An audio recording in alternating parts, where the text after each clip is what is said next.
विधि का विधान है, विधि कौन है? सदैव प्रथा चली है, वही जिन्होंने आपके चपेट मार के निकाला था कॉलेज से। यार ऐसे थोड़ी जब आप फूल लेके गए थे कभी कभार मान भी जाती है और उन्होंने मुंह पे कोनी मारी थी। हाँ मान गई थी, आपको आपकी बेल करवाने के लिए मान गई थी, बात छोड़ दो इसे, छोड़ दो क्या ताकि फिर से मारना है। खैर आपको पता है कि विधि का विधान है और प्रथा चल रही है हमेशा कि एक न एक छोटी टीम पाकिस्तान का सर्वनाश करती ही है। और ओमान ने तो पहले ही कसम खा ली थी कि सौगंध खाते हैं कि इन पाकिस्तानियों का कत्ल हम ही करेंगे, इनका जो है सर्वनाश हम ही करेंगे। तो आज वो घड़ी आ गई है, वो पल आ गया है जब पाकिस्तान की छित्रौल हो ओमान के हाथों से। यूएसए ने पेला, जिम्बाब्वे ने पेला, तो ओमान ने बोला हम कैसे पीछे रहेंगे, हम भी इन्हें फोड़ेंगे।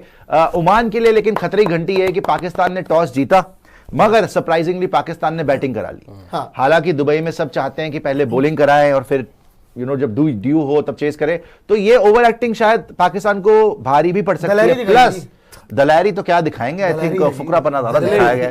अब ये भी है कि पाकिस्तान के पास जो बॉलिंग डिपार्टमेंट में हमने बोला था कि टेपिया को खिलाना चाहिए दुबई के अंदर, आज उन्होंने नहीं खिलाया।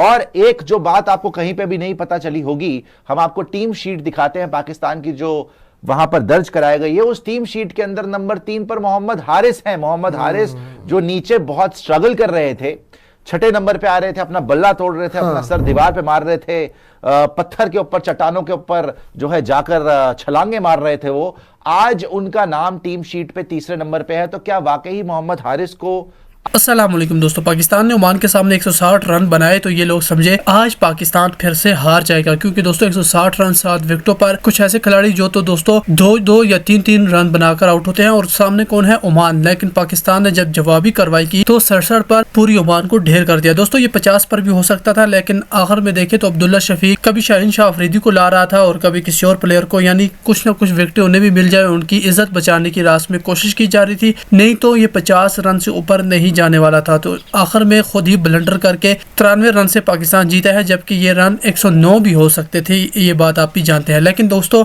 जो भारतीय मीडिया ये समझ रहा था कि हमेशा की तरह पाकिस्तान टीम हर टूर्नामेंट में एक छोटी टीम से हारती है, तो इस बार भी ओमान से हारने वाली है। लेकिन देखिए कि पाकिस्तान ने ओमान को दोस्तों चारों खाने चित कर दिया था।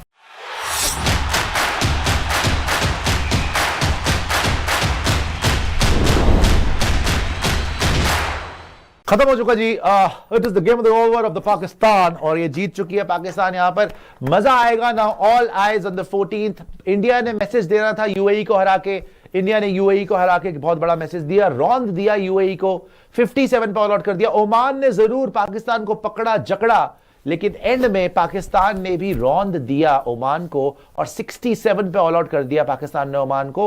Very big victory for Pakistan. और अब इंडिया वर्सेस पाकिस्तान 14th को दुबई के अंदर ही होगा। It will be a battle of the spinners. एक तरफ Abrar Ahmed, Sufiyan Mukim and Nawaz along with Saim Ayub, और एक तरफ Varun Chakravarthy, Kuldeep Yadav along with Akshar Patel. Of course we have Bumrah, they have Shaheen Afridi, so it will be a good contest. But yes, batting की जहां तक बात है उसमें इंडिया को बहुत भारी एडवांटेज है। But when it comes to pressure games, when it comes to India versus Pakistan, एक अच्छी नॉक, एक अच्छा स्पेल पूरा का पूरा मैच चेंज कर सकती है। और हमने पहले भी आपको बताया 40% प्रोबेबिलिटी है इस गेम में फिर भी पाकिस्तान की जीतने की, 30 to 40%, राइट। और अगर वो टॉस जीत जाते हैं तो फिर और प्रोबेबिलिटी बढ़ जाती है। So it will be a cracking game. India versus Pakistan now beautifully set up for the 14th। आप जो मर्जी बोल लीजिए, देखिए end of the day a win is a win and they have won not by 10 20 30, they have won by almost 100 runs। 93 run से जीती है पाकिस्तान और ओमान को हराया। ओमान के लिए भी मैं बोलूंगा भाई, बॉलिंग बहुत अच्छी करी, बैटिंग में अकल नहीं लगाई। अगर बैटिंग में थोड़ी सी पार्टनरशिप वगैरह लगाते तो अच्छा कर सकते थे। बट यू हैव टू से कि पाकिस्तान के स्पिनर्स ने एक और बार डिलीवर करा। उन्होंने जिस तरीके से ट्राई सीरीज के फाइनल में अफगानिस्तान को हराया था, वैसे ही आज ओमान को भी उन्होंने पछाड़ा है। एक चीज जो मैंने मैचेस में नोटिस करी है दुबई में, एक मैच भी क्लोज नहीं हुआ, हर मैच वन साइडेड हुआ है। और आप ये देखेंगे खत्म ही हो गई है दूसरी टीम। स्पिन का इतना बोलबाला है। माइक हैसन की अभी मैं आपको वो भी दिखाऊंगा प्रेस कॉन्फ्रेंस ने क्या बोला था। माइक हैसन जो कोच है पाकिस्तान का, जो पहले आरसीबी का भी कोच था, उसने बोला है कि भाई दुबई का हम ट्रैक देखेंगे। अगर दुबई के ट्रैक पे, ये इस मैच से पहले बोला था, अगर दुबई के ट्रैक पे स्पिन होगी तो हम 3 स्पिनर खिलाएंगे, अदरवाइज हम हारिस रऊफ या किसी पेसर को खिला लेंगे। और आज उनका 3 स्पिनर खिलाने का मतलब यही है कि यही टीम होगी इंडिया के अगेंस्ट और स्पिन का बोलबाला होगा। सिमिलरली फॉर इंडिया, इंडिया ने भी अर्शदीप सिंह को ड्रॉप किया और स्पिन हैवी टीम खिलाई। They are also going with Bumrah plus Hardik plus Shivam Dube. Dube को तो नहीं कराएंगे ना बॉलिंग, तो 3 स्पिनर के साथ ही जा रही है इंडिया। पाकिस्तान के लिए टेक्निकली 4 स्पिनर है। चैंपियंस ट्रॉफी में पाकिस्तान की भत इसलिए पिटी थी, 1 स्पिनर के साथ आए थे, आज की सिर्फ अबरार के साथ। आज की डेट में आप, माइक हसन ने ये भी बोला भाई Sam Ayub top 10 allrounders in the world में आ रहा है, तो उसको आप बॉलर नहीं गिन रहे। सो they have 4 spinners. Sam Ayub is regularly taking wickets in the power play. It will be a cracking contest, I think. Underestimate आप अपने पैरल पे कर सकते हैं पाकिस्तान को। ऑब्वियसली उनका वो कद नहीं है, वो माइक हसन उनके कोच ने बोला था कि of course Indians are favourites, no doubt about it. बहुत पावरफुल टीम है, बैटिंग बड़ी सॉलिड है, but under pressure on the 14th India will be under more pressure. India will be under more pressure because देखो इनसे जीतना obviously आपको ये लगेगा कि यार इनको तो हराना ही है। एक बार पॉइंट टेबल भी आपको दिखाएंगे। अभी भी देखो ये जीती है पाकिस्तान ऑलमोस्ट 100 रन से। पाकिस्तान की नेट रन रेट हुई है 4.65, इंडिया की नेट रन रेट पता है 10.48।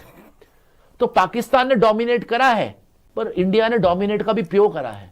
10.48 है इंडिया की नेट रन रेट, 10.48। तो अगर पाकिस्तानियों को लगता है कि भाई आपने यूएई को हराया, हमने भी तो ओमान को हराया, भाई हमने यूएई को खत्म ही कर दिया, तहस नहस कर दिया था। ओमान ने तो पाकिस्तान को भी फाइट दे दी। क्वेश्चन ये है कि पाकिस्तान की बैटिंग अभी भी leaves a lot to desire. Batter नहीं है उनके पास। अगर इंडिया की जैसी तगड़ी बॉलिंग के साथ, ये तो ओमान के सामने घुटने टेक दिए थे। सी बैटर्स नहीं है नो डाउट, बट एक चीज मैंने जेन्युइनली नोटिस करी जब ट्राई सीरीज की बात कर रहे थे तब से लेकर अब तक, अगर आप सारे के सारे मैचेस देख लोगे ना, इनके लिए अलग अलग बंदे ने बैटिंग करके दिखाई है हर मैच के अंदर। एक टाइम पे सैम अयूब ने, एक टाइम पे आगा सलमान ने, एक टाइम पे फखर जमान ने, आज आप देख लो मोहम्मद हारिस कर गया, एक में हसन नवाज कर गया था, एक में लास्ट में जाके मोहम्मद नवाज कर गया था। तो इनके लिए अगर आप, ये पहले नहीं होता था, ये 1-2 बैटर एक चीज पॉजिटिव सही बोला उन्होंने किया है, सबने मिलकर देखो जीतना, विनिंग इज अ हैबिट। हाँ, तो अगर आप जीत रहे होते हो, उस मोमेंटम उस वेव को राइड करना चाहिए। और ये ट्राई सीरीज जीत के ही आ रहे हैं ना। हाँ। अफगानिस्तान को लग रहा था ना सबको second best team in Asia, but मेरे को एक चीज जो अच्छी लग रही है पाकिस्तान की, एक्चुअली 2 चीजें। एक तो यूनिटी टीम के अंदर, जब जीते तो वही एमएस धोनी वाला स्टाइल के यंगस्टर्स को भेज दिया ट्रॉफी लेने के लिए। हाँ। सलमान मिर्जा गए थे और उनके साथ में तलत गए थे। और secondly they are not being complacent, ये अपनी टीम और बेटर कर रहे हैं। देखो पहले इन्होंने ट्राई सीरीज के फाइनल में आते आते दोनों स्पिनर एक साथ खिलाए। इनको पता था अगर हम सुफियान मुकीम, अबरार अहमद को साथ में नहीं खिलाएंगे शायद हार जाएंगे। वो तो अलग बात है, नवाज ने आउट कर दिया, बट इन्होंने अपनी टीम चेंज करी। इसी में रहिए, इन्होंने अपनी टीम चेंज करी।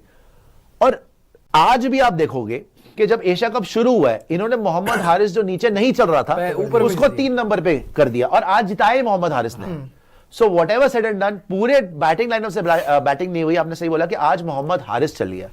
सो everybody has scored, even Hasan Nawaz and Saim Ayub have scored against in a match against UAE. उन्होंने भी करा है, पहले भी साउथ अफ्रीका में सैम अयूब के रन थे।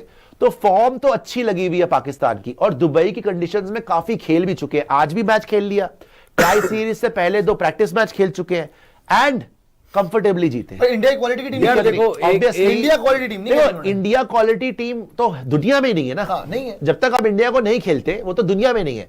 लेकिन for whatever it is worth, Afghanistan are one of the top T20 sides in the world. उनके स्पिन के अगेंस्ट भी इन्होंने 140 बनाया था, मरा के कोलैप्स तो नहीं हुए। अफगानिस्तान तो 66 पे निपट गई थी यार। सो इन्होंने, और एक बार नहीं 2 बार इन्होंने अफगानिस्तान को हराया। एक बार तुक्का लगता है, 2 बार नहीं लगता। सो मैं इसीलिए, कुछ आ रहे थे लोग बोल रहे थे कि तुम इसलिए इतना इन डेप्थ एनालिसिस कर रहे हो रोज। सर किसी को भी अंडर एस्टिमेट आप नहीं कर सकते। Whatever said and done, they are winning consistently. इनकी स्पिन भी अच्छी कर रही है और इनकी बैटिंग भी मरा के इतने रन बना लेती है कि बॉलर्स डिफेंड कर पाए। यार देखो एक चीज है, ठीक है हारिस ने बैटिंग कर दी, आपको कॉन्फिडेंस आया, हर मैच में कोई ना कोई बैटिंग कर गया, लेकिन अभी भी उतना कॉन्फिडेंस बैटिंग से है नहीं। देखो आज कैच छूट गया, उसके बाद जो है वो थोड़ा सा मोमेंटम इनको मिल गया। 85 रन तक ये पहुंच गए थे जब इनकी सिर्फ एक ही विकेट थी, लेकिन उसके बाद ओमान जैसी टीम के सामने भी इनका कोलैप्स हुआ है। सही बात। तो बात यहां पर ये है कि यार जब आप ओमान के साथ खेल रहे हो, आप यूएई के सामने खेल रहे हो, तो आपको ना डोमिनेट करना चाहिए। ठीक है, हम इसको भी कन्विंसिंग विक्ट्री ही बोलेंगे, डोमिनेशन ही बोलेंगे, लेकिन बैटिंग की अगर हम बात करें, अगर आप मुझे बोलते जी अगर ओमान थोड़ा सेंसिबली बैटिंग कर लेता, अगर 110 120 के आसपास पहुंच जाते, तब हम बोलते कि यार इनकी जान बच गई। कि थोड़े एक्स्ट्रा रन बन गए, थोड़ा एक्स्ट्रा क्वेश्चन मिल गया, लेकिन बैटिंग पर अभी भी उतना भरोसा। साहिबजादा फरहान 30 बॉल में 30 रन बना रहा है, सैम अय्यूब पहली बॉल पे आउट होकर जा रहे हैं। जो मर्जी आप बोल लीजिए, ठीक है यार, ओमान के अगेंस्ट आपने जीतना मैं तो उसकी था। बात ही नहीं कर रहा, मैं कह रहा हूं ओमान के अगेंस्ट आपने जीतना था, सारी बात मान ली। पाकिस्तान की बैटिंग भी उस लेवल की नहीं है, वो भी मान ली। लेकिन आप मुझे सिंपल बात ये बताइए, जिस तरीके से खेलते हुए आ रहे हैं, क्या आपको लग रहा है India Pakistan will be a one sided contest? I don't think so. I think वहां पे फाइट होगी उस दिन। आई थिंक कि अगर ये प्रेशर सिचुएशंस में बेटर कर पाए हैंडल, तो ये फाइट कर सकते हैं इंडिया से एंड तक। अगर आप ये सोच रहे हैं अच्छा चलो एक मैच में T20 में कोई भरोसा नहीं है, एक मैच में इंडियन को लपेट दे, जैसे अफगानिस्तान ने भी एक मैच में लपेट दिया था, सेकेंड मैच में फाइट हो सकती है।